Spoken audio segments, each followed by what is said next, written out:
This is an iHeart podcast. Guaranteed human. This is Special Agent Regal, Special Agent Bradley Hall. In 2018, the FBI took down a ring of spies working for China's Ministry of State Security, one of the most mysterious intelligence agencies in the world. The Sixth Bureau podcast is a story of the inner workings of the MSS and how one man's ambition and mistakes opened its vault of secrets. Listen to The Sixth Bureau on the iHeartRadio app, Apple Podcasts, or wherever you get your podcasts. I'm Amanda Knox, and in the new podcast, Doubt, The Case of Lucy Letby, we unpack the story of an unimaginable tragedy that gripped the UK in 2023. But what if we didn't get the whole story? Evidence has been made to fit. The moment you look at the whole picture, the case collapsed. What if the truth was disguised by a story we chose to believe? Oh my God, I think she might be innocent. Listen to Doubt, The Case of Lucy Letby on the iHeartRadio app, Apple Podcasts, or wherever you get your podcasts. Hi, it's Jill Winterstein, host of the Spirit Daughter podcast, where we talk about astrology, natal charts, and how to step into your most vibrant life. And today I'm talking with my dear friend, Krista Williams. It can change you in the best way possible. Dance with the change, dance with the breakdowns. The embodiment of Pisces intuition with Capricorn power moves. So I'm delusionally proud of my chart. Listen to the Spirit Daughter podcast starting on February 24th on the iHeartRadio app, Apple Podcasts, or wherever you listen to your podcasts.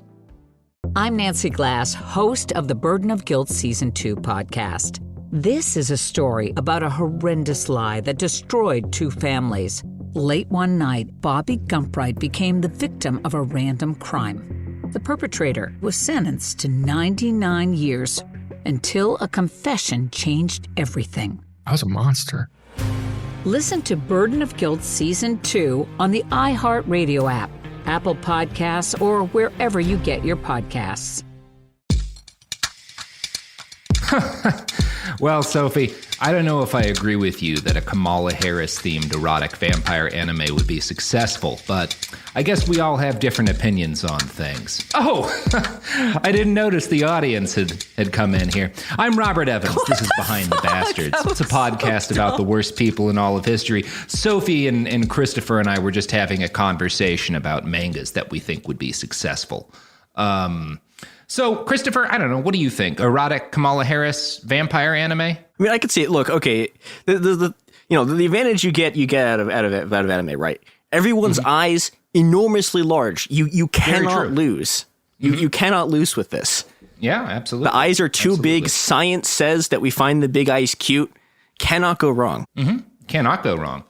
Well, other things you can't go wrong with are a classic Behind the Bastards reverse episode where one of my, Sophie, are we allowed to call them indentured servants? No. Where one of my indentured podcast guests, in this case, Christopher Wong. Also no. Well, okay, Sophie, I guess you and I will debate this later. One of our team members, one of the members of our squad. Sophie, there is no I in team, but several of the letters that are also in indentured servant are in the word team. So, Robert, that was worse than the fake laugh you did at the start of this episode. Christopher Wong, who is on our team, a valued member of the Cool Zone Media squad. I'd prefer junta, the Cool Zone Media junta. I've always felt we were more of a regime. Oh, God. You know, your webcam being broken and me not being able to look you in the eyes when I'm angry really upsets me. I know. That's part of why I haven't fixed it. Christopher, what are we going to learn about today on this podcast? Right, before we formally start, Robert, how do you feel about Operation Paperclip? So when World War II ended, right? Same kind of feeling that I got when the last Lord of the Rings movie finished, or when Firefly got canceled. And I'm like, but I wanted more. I wanted more from these kooky Nazis and their crimes.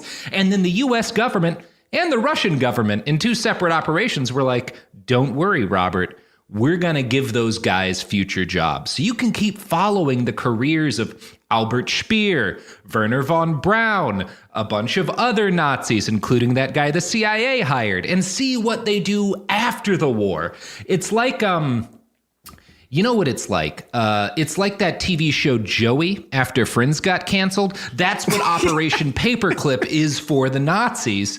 And I personally, as a fan of both Joey and World War II history, I think that's great. What's Joey's last name? Tribbiano, something like that? Nice job. Tribbiani? Wow. Yeah, more or less. I'm so it's been a long time since I watched an episode of Friends. Look, it's been like 15 years. Come on. Oh, wow. Well, Robert, you are going to love part 2 of this, and I'm going to start out at this episode. I'm going to make an incredibly bold claim, and we'll see if you agree with it after the second part of this episode. I maintain that the rehabilitation of Nobusuke Kishi, who is the subject of today's episode, is the single worst example of the U.S. rehabilitating a war criminal after the end of the war. It's the worst one. I'm excited because this is a new war criminal for me, which is always a huge day in Robert Evans land. Yeah. Yeah. All right. So Nobusuke Kishi was born on November 13th, 1896 in a village in Yamagashi Prefecture, Japan. Now, Kishi is born in an incredibly important time in Japanese history, just literally right at the beginning of the second phase of Japanese imperialism.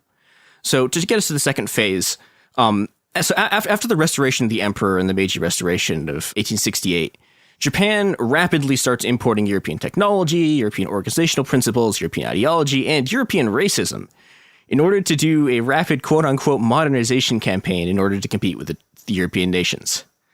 Now, Japan was not exactly like an egalitarian paradise before they started doing this.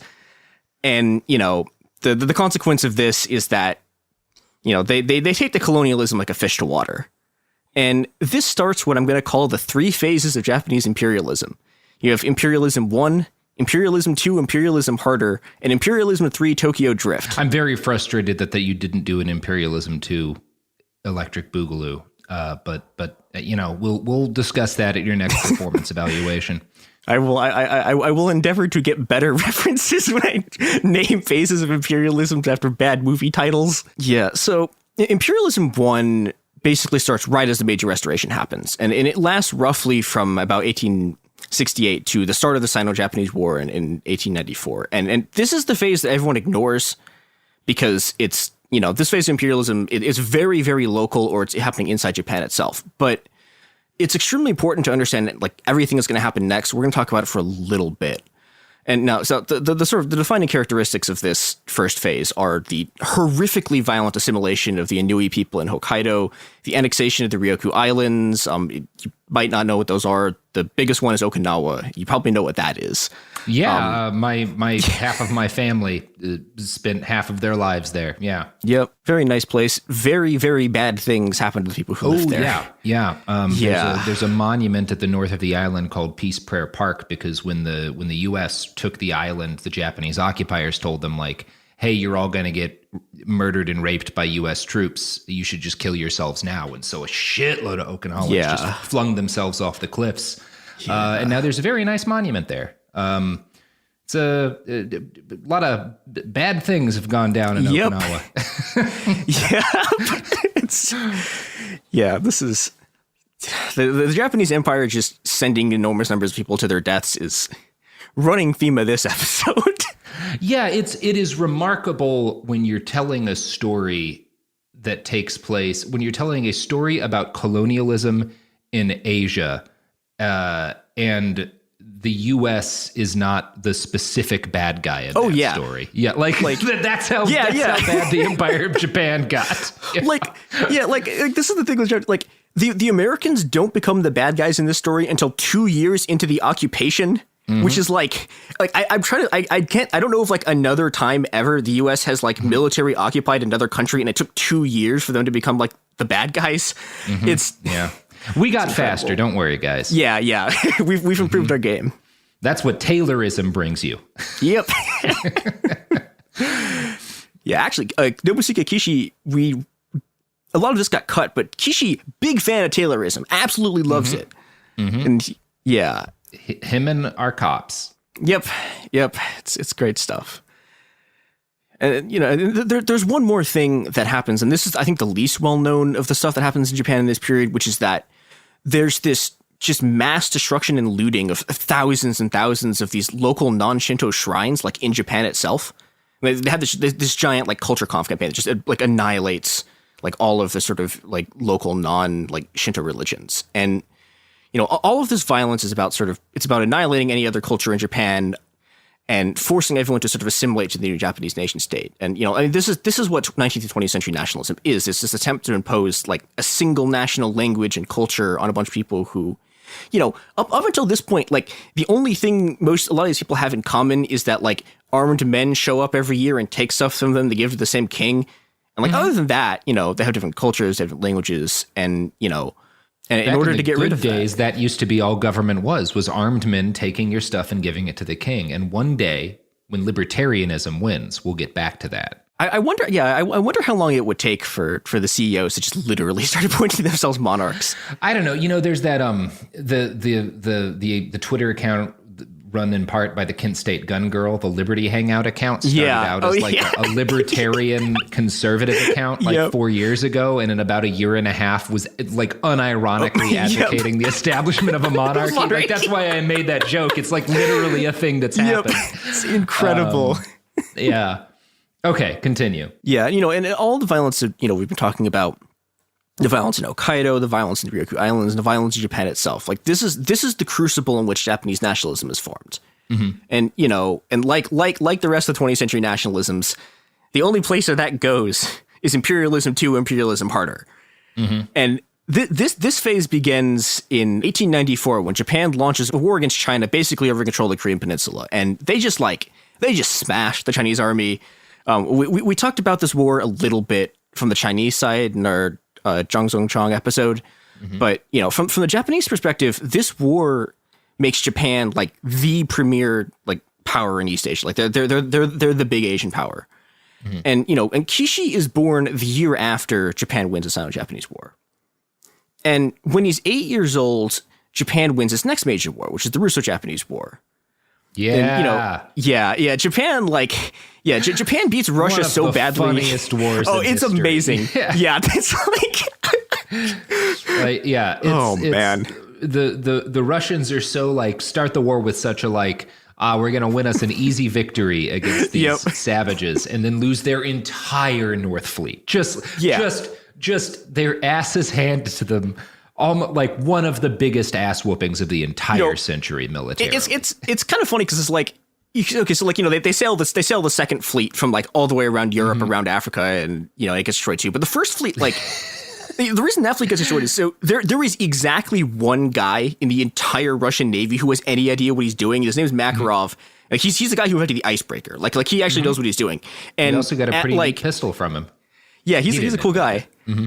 And then at max range, just like a random Japanese cannon shot just like killed him and the entirety of like Russian like high command. And that was it for the Russian Navy because there's no one else in the whole Navy that like wasn't just like a random aristocratic appointment. It's God. Yeah, it's great because, you know, it takes a lot to stand out as a Russian naval disaster.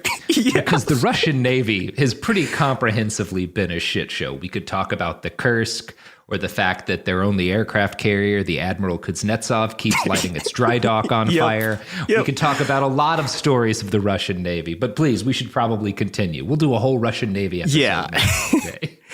Yeah, you know, and like in Russia, like they lose this war so badly it causes a revolution. And, you know, but in Japan, this is like, you know, this is when Japan like becomes one of the great powers. It's no longer this like minor regional power. Like it's one of the great powers. And, you know, everybody's got to take them seriously after this. Yeah, the biggest land empire in Europe. Yep. Yeah. Well, and the other thing is like, you know, they beat a European power. Yeah. And like that's a huge deal in this period. And like there's a lot of people who will support the Japanese Empire like out of like anti-imperialism, basically. It's like they're a non-white empire. We have to. Mm-hmm. Yeah. And this is. Yeah, you know, trying to explain that to I don't know, somebody in Nanjing. Yep. It's oh boy. Don't worry, it's an anti-imperialist empire that's shot your family to death. Anyway, it's bad stuff. But you know, like the product of this is like Kishi's growing up in the period like when Japan becomes like a superpower. And, you know, they're like a minor great power. Like they're not like Germany or like I don't know, or like the UK or France at this point, but, you know, they're still a great power. And, and this is going to be sort of important because this is the sort of like era of nationalism, an era of sort of like triumphalism that Kishi's coming up in. And Kishi is going to be one of, if not the main architect of Imperialism 3 Tokyo Drift when that phase starts in 1937, and that's the fascist phase. So we're gonna work our way up to that throughout the course of this. Now, Kishi's great grandfather was actually like, this is another source of the sort of like nationalism, patriotism he comes up in, is he was like famous enough for doing like anti-shogun stuff before the Restoration that like when he dies, there's like a bunch of articles in the newspaper about it. But, he dies in 1902, and after he dies, the Kishi family business goes under. And this starts off this just really weird set of family drama. And, oh God, Kishi's family is wild. So Kishi's older brother is Sato Ichiro, and, he becomes a vice admiral of the Navy. His younger brother, Sato Isaku, is the third longest serving prime minister in Japanese history. Kishi, spoiler alert, is also going to become prime minister. And he's like kind of distantly related to a third Japanese prime minister, Yoshida Shigeru, which is extremely funny in reasons that we'll get into in the second episode. Like these people are like, they're like the Japanese Bushes, except like the Satos are just like, they're just random people. Like they're not like rich. Like they're just, yeah, it's land really of opportunity weird. Shit. Yeah. Yeah. Like it's like they just like for one generation, actually, after Kishi, they're going to be staying in politics. But like that one generation just ran Japanese politics for like half a century. Yeah, it doesn't seem like that's ever a good idea. Yeah, it's not great. Perhaps politics isn't such a great idea, but that's a little bit of a cop out. Anyway. Yeah. Now, because the family business imploded, Kishi's uncle Matsusuke goes to sort of like study medicine in Tokyo and becomes a professor of obstetrics. Mm-hmm. Yeah, and so Matsusuke doesn't have any sons, and so he adopts Kishi's younger brother Isaku to marry his daughter. And again, I want to point this out. Okay, Matsusuke is Kishi's uncle, right? Mm-hmm. That means that Isaku is marrying his first cousin. And okay, that seems good. Kishi also marries his cousin. Like, this is like not like a normal thing in this period. Like, people don't marry their first cousins like that often. And like both of the people in this family directly. People knew a while ago. People knew a long time before this that like, that's not really a great idea. The Habsburgs aren't looking so good. Yeah. It's like, they do it anyways. And it's, it's a great sign of where this is going. So Kishi stays with Matsusuke when he's like very little, and his uncle realizes that Kishi is extremely smart, and like he hires a home tutor to help Kishi pass these like incredibly selective entrance exams for this middle school, and then he hires one to teach him English. And it's this whole thing where he's a child prodigy, and his uncle's like, I'm going to raise him, and like Matsusuke like deeply genuinely loves Kishi. One of his biographers described it, quote, treating his uncle like a son, Matsusuke showered as much affection on Nobusuke as did his own parents. Now, unfortunately for Kishi, and unfortunately for like all of East Asia, in the middle of Kishi's second year of middle school, Matsusuke dies of pneumonia, and Kishi sent off to live with one of his other aunts. And like this is like pretty. He's still like a young kid at this point, and this is really bad for him emotionally. And the second family that he gets sent to live with is like way less nice to him, and so he still gets support for his academic career, but he has his like he has his weird young age trauma, which like one of his biographers like points this out and is like, yeah, he has all of the things that you need for a great leader. He has a good family. He has a family that wants to do education, and he has trauma. And I was like, do you understand where this is going? It's very weird. Mm-hmm. Yeah, and Kishi, is like Kishi's a genius. Like he's at the top of his class in middle school. He graduates top of his class again in high school, and in 1918 he's accepted into the incredibly prestigious Tokyo Imperial University. Now, while Kishi is in college, he starts to formally intellectually encounter the new Japanese far right, and he becomes particularly enamored with like the Japanese fascist Ikki Kita, who Kita's a weird guy. He has a lot of sort of eclectic ideas, but like his big thing is that he wants the emperor to seize power in a coup, like dissolve the parliament to create a fascist state. Mm-hmm. And Kishi's kind of soft on the like coup part, and Kita has some ideas about like well, okay, so you're going to coup the government, right? And then you have a fascist state, and the fascist state's going to like kind of do resource redistribution. And Kishi's like, he's kind of soft on that part, but like, you know, the fascist state part, he's incredibly in favor of. And you know, I mean, at this point in time, there's no evidence that it could possibly be a bad thing. Yeah. This is pretty Mussolini. It's a promising new political theory. Yeah. Now, yeah. So when he graduates from university in 1920, there's a couple of weird things about it. So like, okay, so he's at the top of his class, right? But like, not only is he at the top of his class, he has the highest test scores that anyone has ever seen. Like in the history of this university, he has the best test scores. And then he also like he takes the civil service exam, but like he takes it as like, you know, you're supposed to spend like 3 or 4-ish years in college. He just takes it as a second year and passes. And so, you know, he has this whole arc where he's basically like, you know, but for most of his career, he's seen as just like prodigy. And it's like sort of true. And we'll get into, you know, it not being true when the war machine starts to come apart. But yeah, you know, in this period, he makes what looks at the time like a really weird decision. You know, Kishi's, he's a prodigy. Like he could easily have entered like the Home Office, like the home ministry. And, you know, he would have had this very easy career, like very safely could have become vice minister or like a governor. And instead he joins the Ministry of Commerce, which at this point is like a fairly minor like government industry. And he does this because specifically like he really, really wants to be in charge of Japan's industrialization process. And, you know, this is going to be Kishi's like big thing over his career is he's a planning bureaucrat. While when he gets to the Ministry of Commerce, he starts, you know, he does all this research. They send him all over the world to like look at different people's planning models, and like he gets obsessed with like late 1920s German planning stuff, which, you know, looks kind of weird given what's about to happen in the German economy. But yeah, and he starts advocating this thing called industrial rationalization, which is, you know, this is like economic state planning, but, you know, the way this is sort of different from like the Russian model is that like he wants to still have corporations, but he wants the corporations to sort of be run by government bureaucrats. I mean, they're still like capitalists, but like he wants them to be run by government bureaucrats, and he wants them to be sort of run for the state interests. And, you know, and this is the other thing about this part, like anytime someone says state interest and they're like a bureaucrat in 1930s Japan, what they mean is like building a war machine. And so, you know, you get these weird passages where it's like you read it, so this person sounds like a socialist, and then you read like 2 more paragraphs and it's like, oh, right, they want a bunch of state control so they can build like the largest army the world has ever seen and overrun all of East Asia. The state is a gun to these people. Yeah, for sure. Yeah. It's not entirely different with like a lot of the ways the Nazis would talk about the state. The state is a race too. Like it's Yeah. And, you know, and Kishi, the way Kishi thinks about this is that, you know, he's going to chart like a third path between liberal capitalism and communism.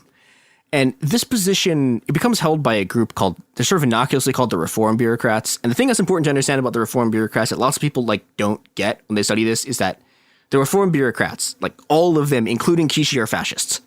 But the thing that's different about them, and the thing that's, you know, makes it sort of obscures their fascism, is that unlike most fascists, the way they're trying to do fascism is to just work through the bureaucracy. And so, you know, they basically like they have this strategy that they're going to work for the bureaucracy, they can work from the inside out. And, you know, Kishi's aided in this by the fact that his boss, Yoshino Shinji, is the head of the Ministry of Commerce and Industry. And he basically just like gives Kishi free reign to do whatever he wants. And so Kishi goes, okay, we're gonna start doing war planning. And, you know, he wants to take over like state control of major industries so they can do sort of economic planning for military stuff. And this gains him a lot of connections and support in the fascist sections of the army. Now, Kishi allies with what's called the control faction of the army, which is founded by someone I'll probably name, at least recognize, Hideki Tojo, which... Yeah. Here's a man who failed to shoot himself in the heart. Yep. It's great. I love good it. Stuff. Yeah. Yeah. And, you know, what's sort of weird about the control faction is that, like, they're founded kind of ironically, like, to stop another faction of the army, like, from doing fascism. And, you know, this confuses a lot of people. Mm-hmm. Because that is confusing. Yeah. Yeah. Do you know what else is confusing, Robert? the fact that no one has developed a system that's been capable of dethroning global capital. That is confusing. Yeah, it is. It is confusing. A lot of people say they've got the answer, but nobody's done it. It's true. Nobody's done it. Yeah. I was. Yeah. What? I was going to say confusing that people don't buy our products and services. Mm-hmm. It is that we shill on here. People don't. Because maybe the answer to dethroning capitalism is to participate in it.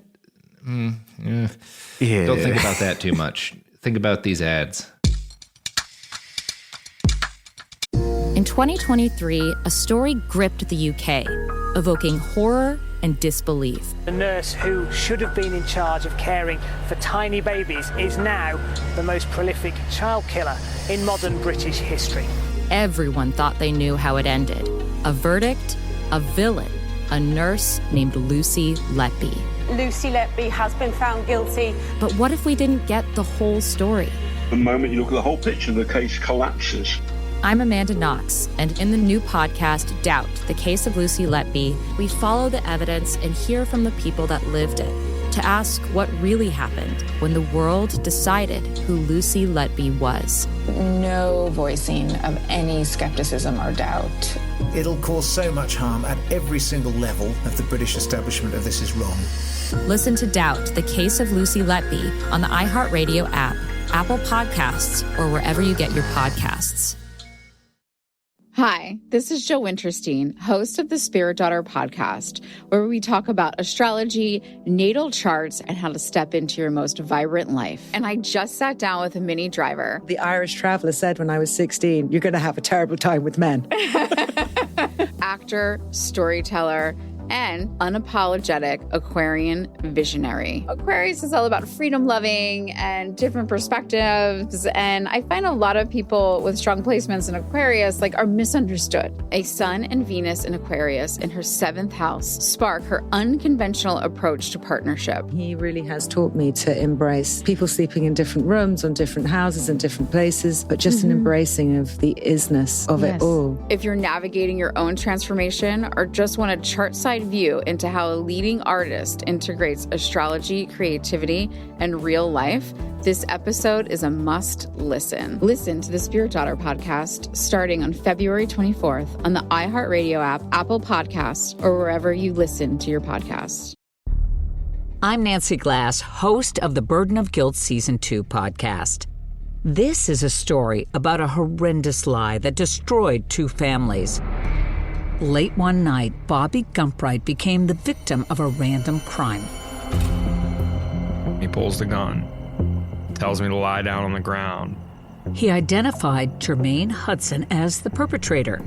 Jermaine was sentenced to 99 years. I'm like, Lord, this can't be real. I thought it was a mistaken identity. The best lie is partial truth. For 22 years, only 2 people knew the truth, until a confession changed everything. I was a monster. Listen to Burden of Guilt Season 2 on the iHeartRadio app, Apple Podcasts, or wherever you get your podcasts. I'm Clayton Eckerd, and in 2022, I was the lead of ABC's The Bachelor. Unfortunately, it didn't go according to plan. He became the first bachelor to ever have his final rose rejected. The internet turned on him. If I could press a button and rewind it all, I would. But what happened to Clayton after the show made even bigger headlines. It began as a one-night stand and ended in a courtroom, with Clayton at the center of a very strange paternity scandal. The media is here. This case has gone viral. The dating contract. Agree to date me, but I'm also suing you. Police search warrant. This is unlike anything I've ever seen before. I'm Stephanie Young. This is Love Trapped. This season, an epic battle of he said, she said, and the search for accountability in a sea of lies. I have done nothing except get pregnant by the Bachelor! Listen to Love Trapped on the iHeartRadio app, Apple Podcasts, or wherever you get your podcasts.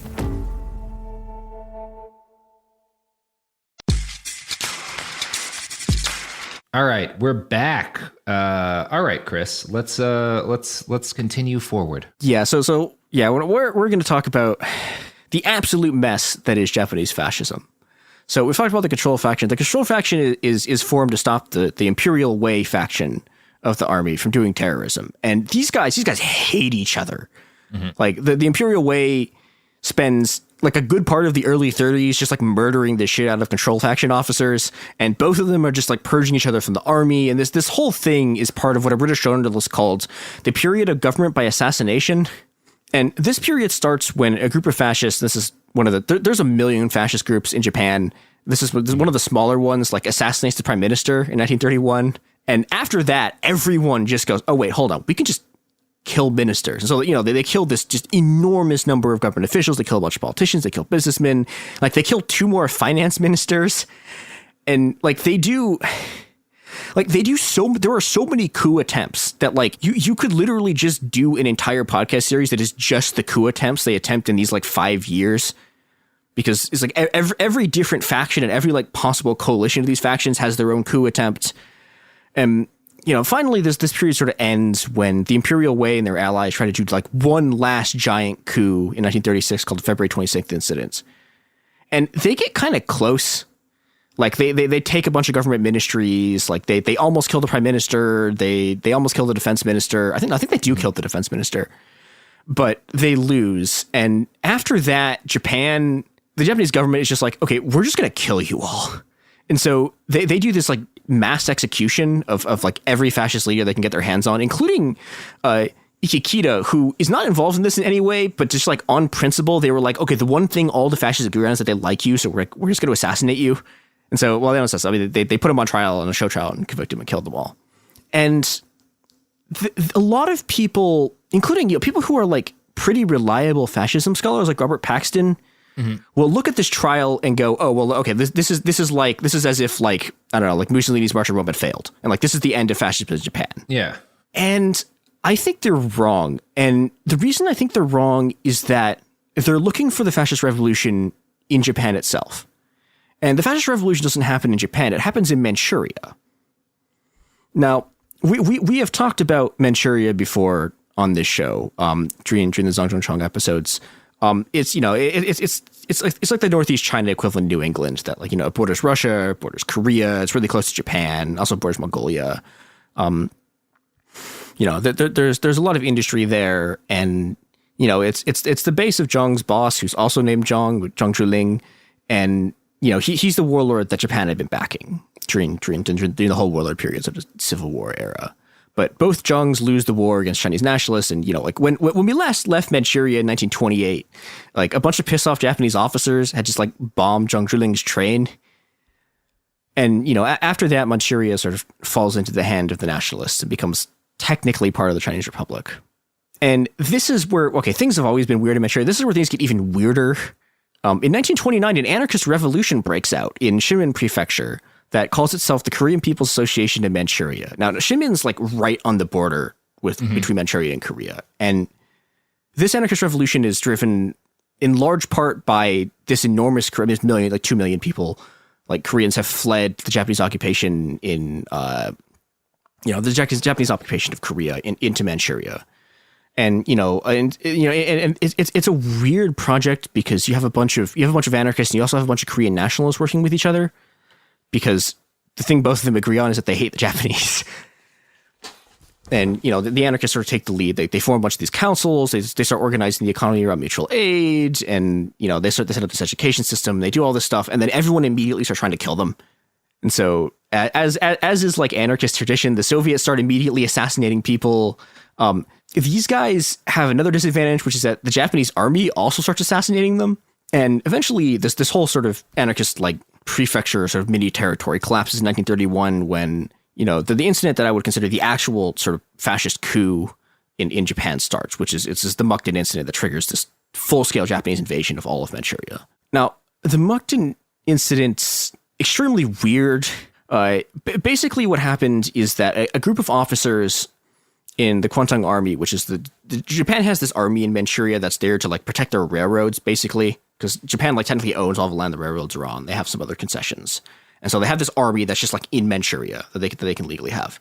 And some of the officers of that army basically look at the situation, they look at what's happening, the rest of China, they look at the anarchist revolution, and they're like, okay, we need to take over Manchuria like entirely.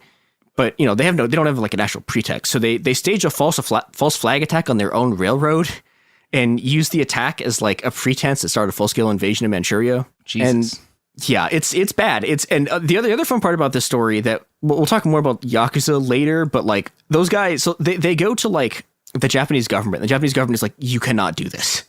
And so they go to some like right-wing industrialists try to get funding and they won't do it. And the people who will fund them are the Yakuza.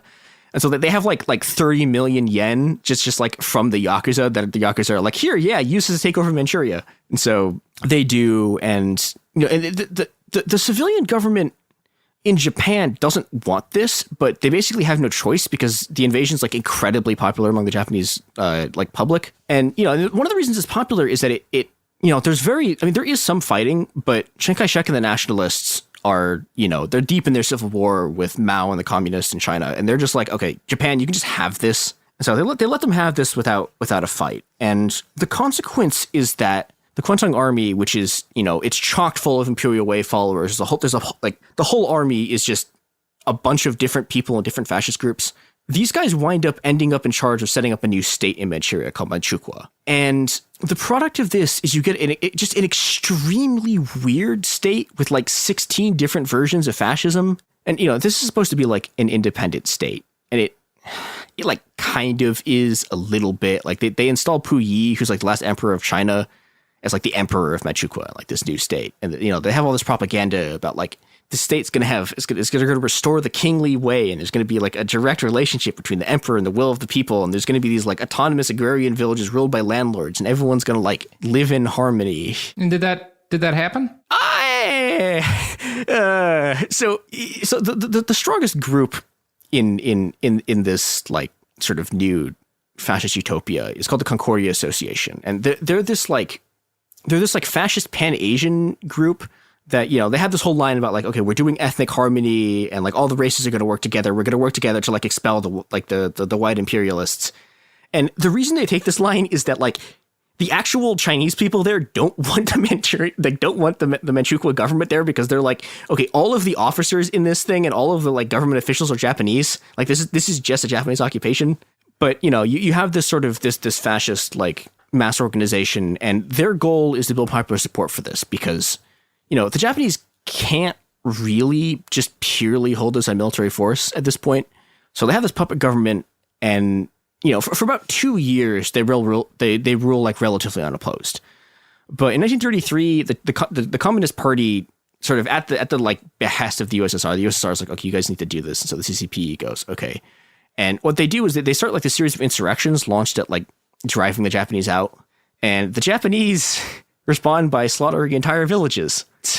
It's very kingly way, very, very, very harmony between the races. There's individual villages where they walk in, they kill 2,500 people in like a single massacre. And, between 1932 and 1940, they kill 60,000 people trying to suppress the communists, and they move 5.5 million people, mostly rural people, into these like 10,000 of these hamlets, which I think if anyone studied the Vietnam War and you remember strategic hamlets from that, like this is that. Like these hamlets they have 3 meter high walls, they have barbed wire, they have forced labor, and so this is the state of like this is the state of like the kingly way in sort of fascist Manchukuo. Yeah, and it's one of the things that I think is, and that you were getting at earlier, when people talk about kind of the rise of the OG fascists. It tends to be very Eurocentric, but there's very much an open exchange of ideas that the Japanese are a part of that's going, but that includes concentration camps. And it's not and to that point, the Japanese are probably, they're not really, I would doubt their inspiration is the German concentration camps or anything that a fascist is, that a recognized, like what we traditionally consider a fascist power is done. They were probably looking back at the Spanish and the British would be my guess. Yeah. Yeah, and the United States possibly, because the Spanish the concentration camp concept kind of originated from a Spanish general who deployed it in Cuba, but he got the idea from embedding with the U.S. military after the Civil War. And anyway, Yeah, well, and you know, and you can trace it sort of more directly too, because like all of that stuff, you know, it boomerangs back to the Philippines during the American occupation there, and like, you know, that's one of the things. This is one of the reasons that stuff, like all the stuff the U.S. does in the Philippines, that is like in large part, like that's a big part of the reason why this sort of Japanese vision of fascism is popular to some extent in East Asia, because, you know, okay, before they like really openly start to massacre everyone, you know, it's popular because, I mean, Japan see it as like the only power, you know, the only non-white power in the East that can resist just just incredible genocides, the just like absolute horror that is happening just across the rest of East Asia. Awesome. It's great. And yeah, so Kishi starts becoming interested in Manchukuo around 1934. And partly he's interested in it because of the fascism, but his big interest in Manchukuo is the natural resources and the sort of industrial base it has. And through his sort of position in the government bureaucracy, he's able to start working on the first Manchukuo 5-year plan. Now Manchukuo sort of weirdly, you know, the fascist officers who are in the Japanese army there, they want this whole thing to be like an independent like state that's like free from the like corruption of liberalism and capitalism and stuff and whatever that like, you know, it makes Japan like impure and like dilutes relations with the empire. And Kishi looks at this and goes like, okay, wait, but we want this state to help run our war machine. And, you know, and he this 5-year plan is this giant like war mobilization thing to create this sort of, they call it the national defense state. It's basically like, it's turning the entire society and the entire state and the entire economy into a war economy. And his plan to do this is he's going to bring in Nissan and have Nissan run like every war industry in Manchukuo. Well, what? Nissan almost makes an acceptable truck. So almost, yeah, you know, almost, you know, it verges on being as good as a Ram. Look, Nissan cars are all right, but don't use them for agricultural work. Get a Tacoma. Now, if you're telling me they wanted to put Toyota in charge of everything, I would say that seems like a flawless plan. I'll bet Toyota has never been involved in any kinds of crimes against humanity. You know, there's like a fun thing here where there's these things in Japan called the Zaibatsu and you know, they're these like giant mega conglomerates. Like the people who own like Toyota are one of the conglomerates, Nissan's another one of them. And like the army and most of the fascists like hate these guys because they see these like giant capitalist things as like, oh, this is like a Western thing. It's like unpure. They're like these corrupt bureaucrats and they get in the way of us and the emperor. And so like Kishi has to like do this incredibly elaborate dance to convince all of the fascist officers in Manchukuo that like, no, Nissan's not like Toyota. They're not like the other conglomerates. They're not like Mitsubishi. They're a new conglomerate and they're gonna do fascism for us. And this works eventually, and Kishi gets transferred fully to Manchuria in 1937, and all of his stuff gets approved, basically because he's moving in there and proposing this 5-year plan, which is enormously expensive, by the way. But the reason that he's able to do this is right as he's getting in there, the second Sino-Japanese War starts, which is part of World War II, kind of its own thing. I don't know. There's a lot of running arguments. Yeah, they had a war that was in its brutality and death toll. Yeah, comparable to World War II. At the same time, World War II was going on. Yep. You know, I occasionally Americans noticed it. There's some good Woody Guthrie songs that thank the mighty Chinese vets, but yeah. You know, I mean, and like there's this whole thing like. I mean, like in China, like a lot, like it's like that whole war is called the Anti-Japanese War or the War of Resistance. Because fair thing to call it, yeah. Mm-hmm. Yeah, you know, because like that, like, you know, for most of the time this is happening, they for about 3 or 4 years, China is just fighting the entire Japanese army by itself. Mm-hmm. And you know, this is we'll get into the stuff that the Chinese government is going to sort of suffer in this. But, you know, the consequence of this for Kishi is that, like, he gets just total economic power and sort of political power in Manchuria. He can do literally whatever he wants. And the thing that he wants to do, so his big thing is, his big major thing is he wants to implement the 5-year plan to, turn this into a war economy. The second thing he wants to do is just get absolutely wasted literally every single night. Like, Kishi... Okay, well, that scans. Look, if you're going to be war criming, you're not going to do it sober.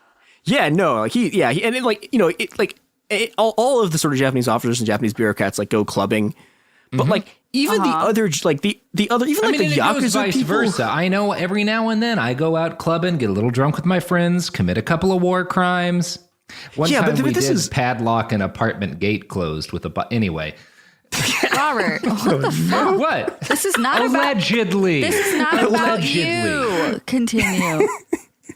Gosh. Well, the thing with Kishi is that, like, okay, so everyone's doing this a bit of the time. Kishi is literally just going to clubs and getting wasted every single night. Hell and, like, even the Yakuza people are like, what are you doing? Oh, like, it's like... I have to take a second here to tell a story about the absolute chattest Japanese officer I've ever heard of. So when I've been to Okinawa a couple of times because my parents lived there for years and years and years, both when they were kids and then later as adults. And look, I'm not trying to like whitewash the problems with American bases. There's a big, very active and I think very righteous movement to try to remove the bases on Okinawa. But we're going to talk about the origin of that too. I had no say in any of that. My parents just lived there.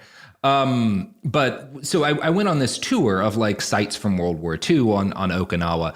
And one of the stories they told us was about this Japanese officer who, when the Americans invaded Okinawa, he was at a brothel, just like had been drunk and fucking for days. And the Americans advanced quickly enough that by the time he sobered up, he found himself several miles behind the American lines and alone, hungover and having just fucked himself silly, snuck past the American lines, made it back to his unit, and then proceeded to lead them in battle for weeks, which is incredible Chad energy, I have to say. I say this though, like this is that's just the default condition of the Japanese officer corps in this whole war. Like that's like this is what they're doing all of the time. If it weren't for the millions of dead, it would be a real dudes rock situation.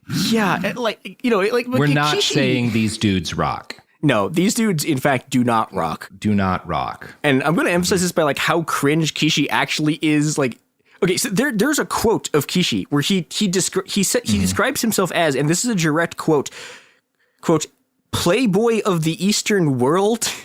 Like, he just calls himself this. All right, bro. Okay.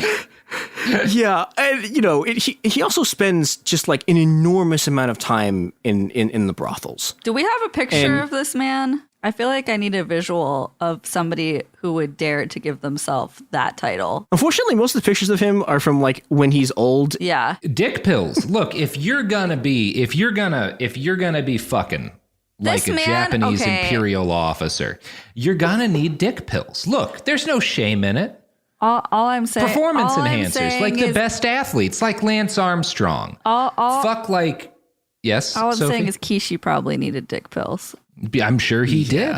Look, if you're going to be the Lance Armstrong of lecherous Japanese military officers, you're going to dope, and that's fine. That's fine. And that's why we sell dope, dick dope. Here's some ads. In 2023, a story gripped the UK, evoking horror and disbelief. The nurse who should have been in charge of caring for tiny babies is now the most prolific child killer in modern British history. Everyone thought they knew how it ended. A verdict, a villain, a nurse named Lucy Letby. Lucy Letby has been found guilty. But what if we didn't get the whole story? The moment you look at the whole picture, the case collapses. I'm Amanda Knox, and in the new podcast, Doubt, the Case of Lucy Letby, we follow the evidence and hear from the people that lived it to ask what really happened when the world decided who Lucy Letby was. No voicing of any skepticism or doubt. It'll cause so much harm at every single level of the British establishment of this is wrong. Listen to Doubt, the Case of Lucy Letby on the iHeartRadio app, Apple Podcasts, or wherever you get your podcasts. Hi, this is Jo Winterstein, host of the Spirit Daughter podcast, where we talk about astrology, natal charts, and how to step into your most vibrant life. And I just sat down with a Minnie Driver. The Irish traveller said when I was 16, you're going to have a terrible time with men. Actor, storyteller, and unapologetic Aquarian visionary. Aquarius is all about freedom-loving and different perspectives, and I find a lot of people with strong placements in Aquarius are misunderstood. A Sun and Venus in Aquarius in her 7th house spark her unconventional approach to partnership. He really has taught me to embrace people sleeping in different rooms, on different houses, in different places, but just an embracing of the isness of it all. If you're navigating your own transformation or just want a chart-side view into how a leading artist integrates astrology, creativity, and real life, this episode is a must listen. Listen to the Spirit Daughter podcast starting on February 24th on the iHeartRadio app, Apple Podcasts, or wherever you listen to your podcasts. I'm Clayton Eckerd, and in 2022, I was the lead of ABC's The Bachelor. Unfortunately, it didn't go according to plan. He became the first Bachelor to ever have his final rose rejected. The internet turned on him. If I could press a button and rewind it all, I would. But what happened to Clayton after the show made even bigger headlines. It began as a one-night stand and ended in a courtroom, with Clayton at the center of a very strange paternity scandal. The media is here. This case has gone viral. The dating contract. Agree to date me, but I'm also suing you. Police search warrant. This is unlike anything I've ever seen before. I'm Stephanie Young. This is Love Trapped. This season, an epic battle of he said, she said, and the search for accountability in a sea of lies. I have done nothing except get pregnant by the Bachelor! Listen to Love Trapped on the iHeartRadio app, Apple Podcasts, or wherever you get your podcasts. I'm Nancy Glass, host of the Burden of Guilt Season 2 podcast. This is a story about a horrendous lie that destroyed 2 families. Late one night, Bobby Gumpright became the victim of a random crime. He pulls the gun, tells me to lie down on the ground. He identified Jermaine Hudson as the perpetrator. Jermaine was sentenced to 99 years. I'm like, Lord, this can't be real. I thought it was a mistaken identity. The best lie is partial truth. For 22 years, only 2 people knew the truth, until a confession changed everything. I was a monster. Listen to Burden of Guilt Season 2 on the iHeartRadio app, Apple Podcasts, or wherever you get your podcasts.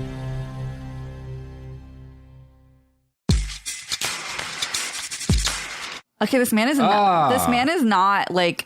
Okay, that's all I'll say is he is not it. Okay, but Sophie, I think if there's one reason why men join imperial militaries and travel to foreign lands to do violence, it's because it's easier for them to get laid that way. Fair enough. Because they're not, people who are really pulling it in back home generally don't invade foreign countries. I mean, fair enough. Look, the Nazis, still not a lot of guys who were knocking it out of the park, with the exception of what was his name? The guy Hitler had killed in the Night of Long Knives. The one hottie. Ernst Röhm. Yeah, the one hottie. Ernst Röhm was pulling it down, and it's baffling that he became a Nazi. No, it's not. But anyway, whatever. Continue. I mean, this man does have a decent no, he doesn't. I take it back. Yeah, no, I've got no. Sophie. There's a mustache. We can continue cool. this discussion on our side podcasts. How fuckable was this war criminal? Yeah, I mean, coming out on the iHeartRadio network in July of 2020. You just went back in time, but that's dope. I know, Sophie. Robert. I know. Chris, would you like to continue this podcast? Chris, we've derailed you enough. Podcast. Sophie's derailed you enough. I will fight you. Continue. Yeah, well, I'd like to see you try. Robert is actually Robert is kind of onto something on the reason you go to do imperialism is so you can just have sex constantly. You can get laid. Yeah, absolutely. Yeah, that's why the British did it. yeah, and this is why the Japanese are doing it. And this is where we should mention that Kishi is an inveterate rapist, serial mass rapist. Yeah, so those brothels I was talking about. So brothel may be a strong word. Well, yeah. So there's like a small number of people in there who like are sex workers. Like 80 to 90% of those people were just like kidnapped from Japan and like brought there by force. And yeah, and so and this is and Kishi's going there like every like 1 or 2 days. Right, he's at one of these brothels, and okay, even if like somehow, like by like some miracle, he somehow only had consensual sex there, he's also just like he has one of the weirdest like sex things I've ever heard of, which is that like every time like he was served a meal, he would demand to have sex with the waitress. Okay, gross. Yeah, it's weird. Yeah, and like those people, like those women, like absolutely did not consent to that. Which means he is like this man. Yeah, he is like raping people like basically every day. I would go so far as to say that in most situations you can't properly consent to a man occupying your country with armed force. Yeah. Now, I will say, so because Kishi is a racist, like inveterate racist, he will only sleep with Japanese women. Mm-hmm. But those people were also brought there by force by the Yakuza. Oh, and Kishi, so while he's in prison in 1948, he has an interview, and his description of this time is, quote, "I came so much it was hard to clean it all up." Like he has, he has a guy, like he has a specific not a guy, he's like a specific maid whose job it is to clean up his sheets every night. Oh, dude. Like he's my God. And he's got a cum serve it. That's dude. Yeah. And actually this is like a thing. This is like a lot of the weird Japanese sex fascists, like there's like a person who has to clean up all their shit. Like there's I'm blanking on his name. Like there's that famous like fascist Japanese poet who's like the Japanese Nobel laureate who's just a fascist and like kills himself in the 60s or something when his coup fails. Like that guy also. Yeah, like there's a person who had to fucking like clean out his sheets and like his robes and shit. Also, check out my upcoming punk band album, Weird Japanese Sex Fascist. Yeah. Oh, there's going to be more. Don't worry. We have not yet reached the weirdest of the Japanese sex fascists. That's coming next episode. Yeah. Man, but, a lot of great quotes in this episode already. Yeah. But I mean, like, so like the fact that he's raping women like every day, I think like this helps explain what otherwise I think is kind of an almost unexplainable thing that we're going to talk about in a bit, just like the amount of violence that we're about to see. But, so the other thing that's happening here, Kishi's going to brothels, like it starts out as just like Kishi's like a sadistic rapist, but he also is doing official business there. And his official business is that he's networking with the local Yakuza bosses. And this is where we get to sort of like formally introduce the third piece of the sort of fascist triad in Japan. So, you have fascist army officers, you have people like Kishi who are technically civilian bureaucrats, but, are also fascist and working through the sort of planning agencies there. And the third wheel is organized crime. Now, the Yakuza, they're a lot of organized crime winds up sort of backing fascists, but the Yakuza are different from, say like the Italian mafia in that they're like fanatically right wing. They have been basically since the 1870s, and they're like these are like the Yakuza are a lot of people who invented fascism in Japan. Like they're like the first proto-fascist groups are these like giant Yakuza organizations, and they're really tied in with the state. There's this story about how like so one of the first giant Yakuza fascist groups was called the Dark Ocean Society, and these guys. They're triad, like they're doing drug stuff, but like the Japanese Ministry of the Interior asks them to like this is in like 1910. They asked them to help like Japan stage an incident that will let them invade Korea, and so like these guys like they have special forces training. Once myself. Oh no! Oh yeah. I mean, it's what you do when you're young. Look, everyone's got to do a little bit of invading Korea. As long as you don't take it too far, it's fine. Oh boy, yeah, we're gonna get to taking it too far, but like the thing that's wild about like these guys like they like break into the Imperial Palace and assassinate the Empress of Japan of Korea. Okay, like like these guys further than I took it. Yeah, and like the Yakuza like they have military training, they have intelligence training, they're incredibly efficient political source, like sort of bribery political operation, and when Kishi meets with them. They basically just agree to solve all of Kishi's funding problems. And, they can do this because the Yakuza has an enormous amount of, like, the Yakuza in Manchukuo has, like, an enormous amount of money. And the reason they have this money is because they run the drug trade. Like they run basically the entire opium. That's a good way to make money. Yeah. Yeah. And, and Kishi basically like offers to like formally let them into the Japanese state. And, the other thing he's offering them is like, hey, you guys want to do fascism? Like, if you fund me, I will do so much fascism. And the Yakuza is like, hell yeah. Mm-hmm. And, and this is the thing I don't think people understand about the Japanese Empire. Like, it's a cartel. Like, the whole thing is a cartel. It's like a cartel with like an army and a bureaucracy strapped to it. And this is especially true in Manchukuo, where, with Yakuza backing, like, this project is like almost self-financing. Like, by the mid-1930s, 20%, like fully 20% of the Japanese population is addicted to either opium or heroin or one of the other drugs that the Yakuza are running. And this means that, when the Yakuza really start to formally ally with the sort of state government, and, the state government people are also doing drug running, but, there's this like full-scale emergence. And by that point, 50 to 55% of all state revenue in Manchukuo is just from the drug trade. And, like the Kwantung Army, like they literally like they launch invasions of parts of China so they can take over opium and heroin factories. And they just like start making heroin and opium like for the Yakuza, because this whole thing is just a cartel. Yeah. I mean, everything is when you get right down to it. Yeah. The British are this is a podcast cartel. It's true. And like any other cartels, we're actively engaged in battling the Mexican military in the foothills of northern Mexico, Look, I keep saying Japan is China's Mexico. Mm-hmm. Mm-hmm. And as a result, we are also fighting the Japanese military in order to aid in the spread of podcasts across the aisles. They actually have taken no efforts to stop us, so it's been very hard to start those fights, but we're working on it. Look, you can always get into a gun battle with the feds. Mm-hmm. If you believe. If you believe. Sometimes you have to force yourself into being an armed cartel. Sometimes the state says what you're doing isn't illegal, and there's no need for us to have an armed conflict. But, that's what separates, the cartels from the people not committing organized criminal activity. So the sort of final stage of this is that, so Kishi's successor in 1941 has this idea, Manchukuo just like persistently has labor shortages.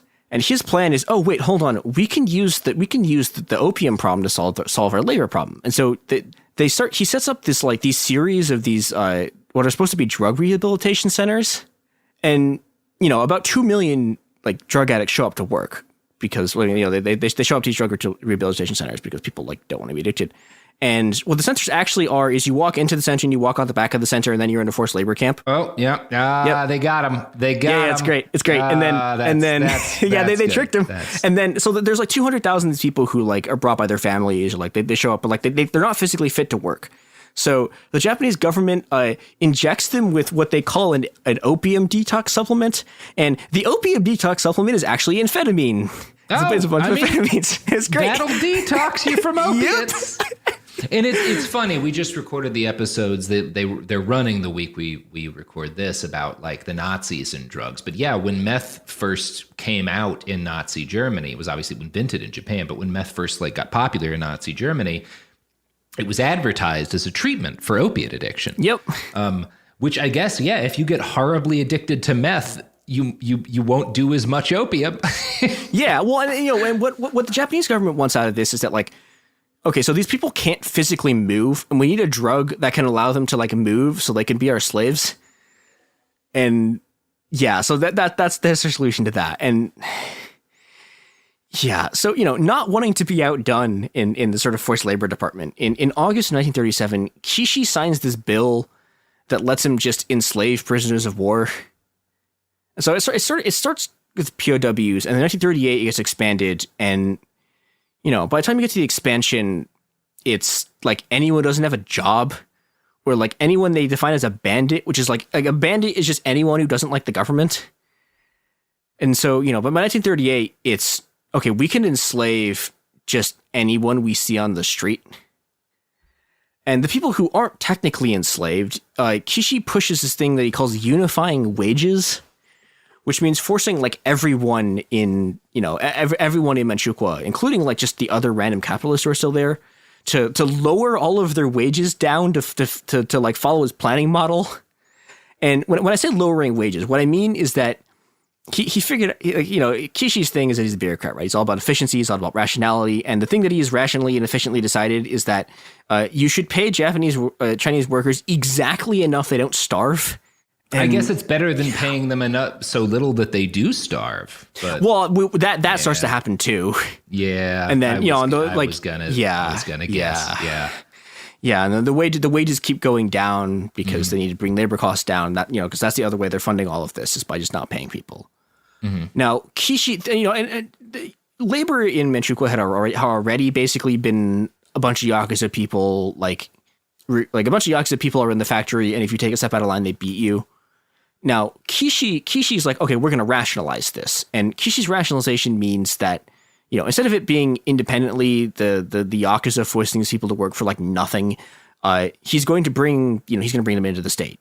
And so, he's going to replace the paramilitaries with militaries. The Yakuza and the MPs are going to get replaced with, bureaucrats and regular police. And the final thing this means is conscripting or enslaving like Chinese male farm workers to work in work camps and then forcing their families and children to work in the fields in their place. It's wow. And this is where the race science starts because, Japan has its own race science that they kind of develop by themselves and they kind of import from Europe. And, this is part of their like Taylorism, like labor discipline rationalization process is they start doing these quote unquote scientific tests for body shape, for cranial size, for nose structure. And they turn these measurements into these they're basically like racial baseball cards with like numerically ranked stats on them. Sure. Yeah. Baseball cards. Yeah. They have, and there'll be like different points for like how much like what the shape of your skull is, like how big your nose is, and these give you like more or less points. And you hold up the race ball card, and you put you next to a migrant worker, and you're like, okay, so how highly does this person score? And I'm gonna read a quote from the book Absolute Erotic, Absolute Grotesque, which is a history of this period. Hell of a title. Yeah, it's great. It's an incredibly wild book. It's like half about fascism and half about the way that it's sort of the way that it's driven by what this like 30s Marxist like Japanese sociologist calls the declining rate of pleasure, which is about how and I think this thesis actually fits with what happens in the Japanese Empire is that this is already a really violent place, and in order to sort of extract more pleasure out of like sex, right? They start going to stuff that's more and more violent, and this isn't just like a sort of like porn thing or it's like the porn gets more extreme. Like no, like they constantly have to seek out like more like increasingly more violent ways of like raping people. And this is like, this is one of the sort of psychoses that like drives this whole like expansion project. And the other psychosis is racism. So I'm going to read this quote. Excellent. The SRM, which is the State Railway Company, studies classified coolies into three types: the Shandong type, the Hubei type, and the Manchurian type. Consistently making up over 70% of all North Chinese immigrant laborers, Shandong coolies were profiled as a, quote, thick-skulled type representing a low level of culture and capacity, quantities confirmed by their strong backs and powerful grip. Their biometrics of large jaw, a cranial circumference of 55 centimeters, facial length of 1.35 to 1.4 times the line of the lower jaw, prominent cheekbones, stupidity, big teeth, a bridge of the nose that indicated docility, submissiveness, and barbarity, added up to, quote, a type perfectly suited for physical labor. Hubei coolies were a little smarter than those from Shandong thanks to their anthropologically superior cranial shape. Owing to this racial profile, Hubei coolies were seen as the best for semi-skilled labor of carpentry, plastering, and bricklaying. Wow. Yeah. I want one of those. I want that meme of the two hands meeting in the middle. That's like Western racists, Japanese racists, and in the middle, exactly the same shit. Yep. Like it's, what if the things I was realizing, like as I was reading, is the extent to which Japan is basically just Japan is just it's East Britain. Like they have cousin marrying, they have all this weird pedophile stuff, they have this giant empire, they have like all the skull measurement, cranial stuff. They're both from this island. They both have this just like incredibly weird, like set of psychoses embedded in their in international culture that like. And it's a bummer that like one of the chunks of Asia that most successfully resisted being colonized and being oppressed by European powers did it that way by basically by becoming like the British Empire, but slightly different. Yeah, and like you can compare it. That's not a great compare lesson. it to like I think like Ethiopia, which like for a long time sort of like successfully like repelled Etonians, repelled sort of colonial forces, and they like don't do this. Yeah, but, it's not the only way to do things. Yeah, yeah. There like there were other ways. It's just the Japanese were like, imperialism. What if we did it? Mm-hmm. And I think part of this is that like, in order to be able to do forced labor, right? Like it is actually kind of hard to get human beings to like compel other human beings by force to do things. And, and this sort of necessitates developing this sort of like European style race science in order to just like keep the forced labor system alive. And, this racism and this Yamato race theory, it's not confined to sort of just like lower rank government people. Like Kishi is an inveterate racist. Like he goes on, like, everyone who worked around him at the time would talk about, he would just like stop in the middle of like a meeting and go on this rant about how all Chinese people are like lawless bandits and capable of following rules and all of this. Yeah. And his solution to that is like, well, okay, so Chinese people like inherently can't follow laws because of racial stuff. So the only way you can get them to do things is by like treating them like a dog and just beating them, which is, not how you're supposed to treat dogs. But and this just like all pervasive racism is a big part of how you get everything that happens next. So the Japanese like atrocities in Manchukuo are so bad that we don't have time to talk about Unit 731, which is Japan's. Yeah, like, that's going to be its own episode, a whole thing. That's Japan's kind of Dr. Mengele mixed with Auschwitz. Yeah. They test. Yeah, they do a bunch of like at Auschwitz, but whatever. You get what I'm saying. Yeah. Yeah, it's like basically like they're doing biological weapons testing on like live Chinese and Russian prisoners. Yeah, like A-grade crimes against humanity. Yeah. Like, and Kishi, like the Scottie Pippen of crimes against humanity. If I don't know basketball, I assume he was good, right, Sophie? Sure. He was the best point guard of all of the touchdown footballer. You're doing great. Birdie serving bicycle. Yeah, nailed hockey. It. Absolutely. Brett Favre. Okay. Really got me with the Brett Favre. Parts of that were me joking. Parts. Mm-hmm. All right. Please, Chris, continue. So Unit 731 is operating under Kishi's jurisdiction. Like, yeah, it's operating in Manchukuo while he's there under jurisdiction. And we don't have time to talk about that. That needs its own episode. What we are going to talk about next time is Japan's forced labor system. Oh, yeah. Now that sounds, you mean by forced labor, I assume you mean like Jedi, right? Like we're going to talk about Star Wars now. We're going to pivot. I mean, I think the Japanese would have benefited from just having the ability to mind control people. And, I guess militaries would have. Yeah. Yeah. And, I guess the Jedi do like kidnap children and like educate them into a religious cult. Yeah. So, and they also employed an enormous child slave soldier army. So, yeah, it is Star Wars shit. Chris, let us know how many Star Wars fans are in your DMs after that comment. Very brave. Yeah. Yeah. Well, all right then. So we'll be back. We'll be back tomorrow. Because this is a motherfucking 3-parter. A motherfucking 3-parter. There's just so much shit to say. There's a lot of shit to say about piece of shit. Yeah. Anyways, you can find us. Yeah. You can find us. Look, do it yourself. We're not going to do the work for you. Find us. Come on. Go track us down in the world. Hunt us like animals. You can follow Bastards at BastardsPod on Instagram and Twitter, and at CoolZone Media on Instagram and Twitter. If you guys want to. All right. Well. Yeah. I'm not going to do personal handles. You can find us. Yeah. Hunt us down like animals. Hunt us. All right. That's the episode. A BetterHelp ad. We get it. February is full of flowers, candy, and, of course, lots of talk about relationships. It can feel like everyone else has it all together in their love lives. But the truth is, we're all still figuring it out. Whether you're working on your marriage, navigating the dating apps, or prioritizing staying single, no matter where you are, you're right on time. Therapy can help you find your way and take some of the pressure off yourself so you can determine what you want what feels heavy, and how you can feel lighter. Just a little bit of outside perspective from a professional can lead to new understanding and a lot of progress.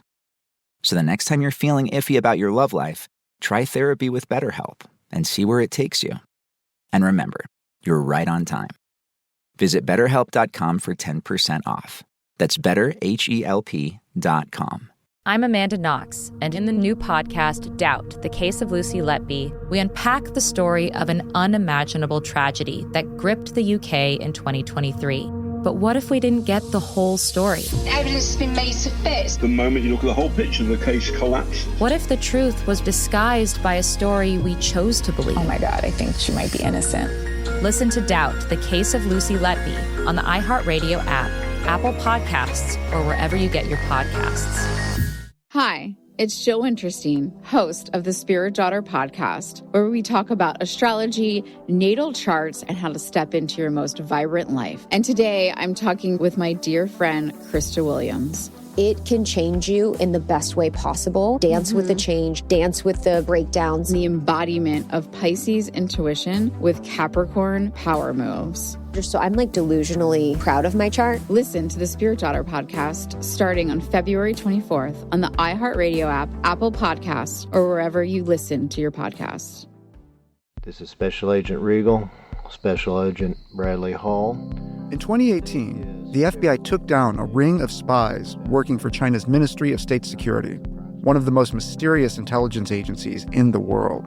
The Sixth Bureau podcast is a story of the inner workings of the MSS and how one man's ambition and mistakes opened its vault of secrets.